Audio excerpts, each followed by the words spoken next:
ba ay sobrang mahihain? Huwag kang mag-alala. Hindi ka nag-iisa at maraming nakakaramdam din ng ganyan. Ayon sa survey, 80% ng mga tao ay likas na mahihain. Actually, nakakatulong pa nga ang huwag kang mahihain kapag nakakapag-isip muna tayo bago magsalita.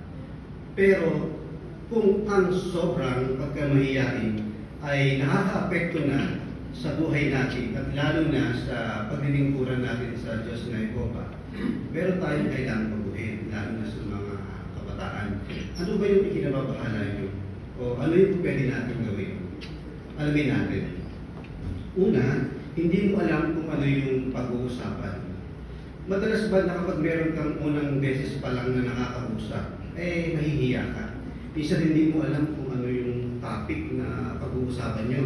Baka nga napapanis na yung laway natin, hindi pa tayo nakakagsalita. Halimbawa, sa assembly, meron tayong nakatabi, hindi mo alam kung ano yung topic na pag-uusapan. Ang payo sa atin, maaaring magkaroon tayo ng palagiting pakipagkaibigan. O maaaring sabihin natin na kamusta ka, saan komunikasyon po kayo nakaugnay hanggang sa mapalagay na yung loob natin or magkaroon na tayo ng common ground na pag-uusapan. At sabi, magtutuloy-tuloy ang pag-uusap depende sa husay mong makinig at hindi sa husay mong magsalita. Ang pangalawa ng nanay, baka isipin ng iba na boring akong kausap. Kapag lagi natin iniisip yan, baka maging mali yung impression nila sa atin. Baka isipin nila na iniiwasan natin sila. Pero sabi, mahihain ka man o hindi, may masasabi sa iyo ang mga tao. Pero kung ipakikita mo yung sarili, mapakilala mo yung sarili mo, maaari magbago yung tingin nila sa iyo, yung impression nila sa iyo. At pangatlo naman, baka mapahiya ako kapag mali ang nasabi ko. Huwag mag-alala na magkamali ka. Lahat tayo nagkakamali. Kahit yung kausap natin ay nagkakamali din. Sabi rito, isipin din na nagkakamali din naman yung mga taong nakakausap natin. Halimbawa, nag-aaral kang mag-bike. Di ba nakakatakot sumemplang? O baka sumemplang ka pa. Pero kung magpa-practice na mag-bike, matututo ka at ma-enjoy mo yun. Ganun din sa pakipag-usap. Kung iisipin mo normal lang na magkamali, ma-enjoy mo ito at mawawala ang iyong takot.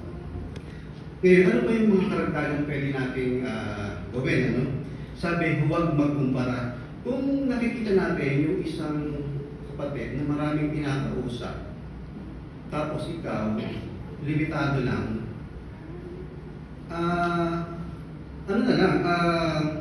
huwag kang mag-alala.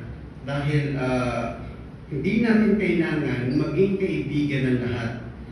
Parang dito sa atin sa congregation, hindi naman lahat nakakausap natin. Siguro basahin natin yung nakaulat dito sa may Galatia 6:4. Ganito ang binabanggit.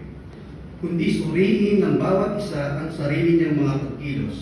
Sa gayon, magsasaya siya dahil sa mga nagawa niya at hindi dahil ikinumpara niya ang sarili niya sa ibang tao. Oo mga kapatid, na-appreciate ni Job ang bawat individual sa atin, hindi siya nagkukumpara. So, at pangalawa naman, sumunod, ay ang magmasid. Kung ang iba ay magaling mag-handle ng pag-uusap, ano ba yung mga traits nila? Ano ba yung discarte nila?